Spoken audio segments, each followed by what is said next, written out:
Congress party ఎన్నికలకు ముందు ఏవేవైతే మనం వాగ్దానాలు చేశామో 6 గ్యారెంటీలు కానీ రకరకాల కార్యక్రమాలు, ఇంత ఆర్థిక నిర్బంధం అంటే దాదాపు టీఆర్ఎస్ ప్రభుత్వం అధికారంలోకి వచ్చిన తర్వాత, అంతకుముందు 65 ఏళ్లలో 65,000 కోట్ల అప్పు అయితే ఈయన 10 ఏళ్లలో దాని 10 అప్పు చేసి 6.5 లక్షల కోట్లు చేసింది. ఇలా మొత్తం కలిసి 7.5 లక్షల కోట్ల అప్పు. ప్రభుత్వం ఎవరు కట్టాలా? ఆయన దురదృష్టి లేకుండా, ఒక విజన్ లేకుండా ఇబ్బడి అప్పు తెచ్చిండు, మన నెత్తినేసిపోయిండు.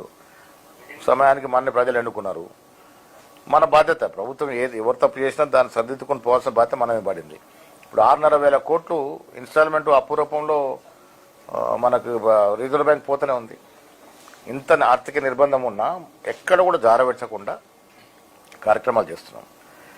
ఇవాళ ఉచిత బస్సు మొదలుకొని ఇవాళ సన్న బియ్యాల వరకు బహత్తరమైనటువంటి కార్యక్రమాలు తెలంగాణ ప్రజలకు ఇస్తూ ఉన్నాం. వైద్య రంగాన్ని మెరుగుపరుస్తూ ఉన్నాం. మొత్తం అటకెక్కించిపోయింది ఆయన.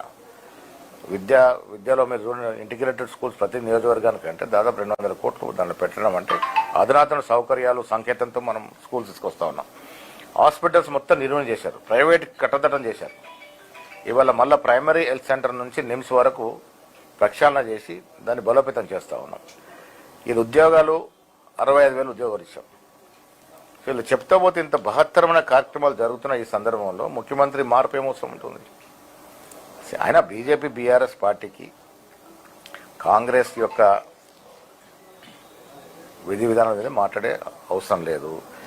ఈ రాష్ట్రంలో బీఆర్ఎస్ పని అయిపోయింది. చాలా సందర్భాలు చెప్పాను. ఇప్పుడు ఉనికి కోసం ఏదో తాపత్రయపడుతూ తప్ప బీఆర్ఎస్ ఇంకా ప్రజలు ఆదరిస్తారని నేనైతే అనుకోవట్లేదు. అక్కడ 3 ముక్కల ఆట నడుస్తూ ఉంది. కవితకి కేసీఆర్కి, కవితకి కేటీఆర్కి, కేటీఆర్కి హరీష్ రావుకి అసలు ఏమాత్రం సొగసకుండా ముబ్బడిగా అక్కడ ఇబ్బందులు పడుతూ ఉన్నారు. ఇవన్నీ తెలుసుకొని కేసీఆర్ గారు ఫామ్ హౌస్కే పరిమితం అయిపోయినాడు.